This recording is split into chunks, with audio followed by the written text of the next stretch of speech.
Halo semuanya, perkenalkan saya Adnan Tegar Ramadan, mahasiswa program studi Pendidikan Teknik Elektro UNY. Dalam kegiatan pengabdian masyarakat kali ini, saya berada di bawah bimbingan dosen pembimbing lapangan, Bapak Chozin. Pada kesempatan ini, saya ingin mengajak teman-teman semua untuk mengenal lebih dekat sebuah tempat yang luar biasa.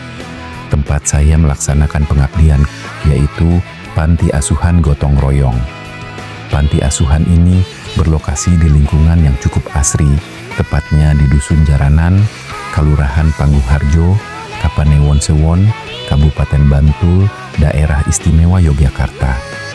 Sesuai dengan namanya, yaitu gotong royong, suasana di panti ini benar-benar mencerminkan semangat kebersamaan dan rasa kekeluargaan yang sangat kental.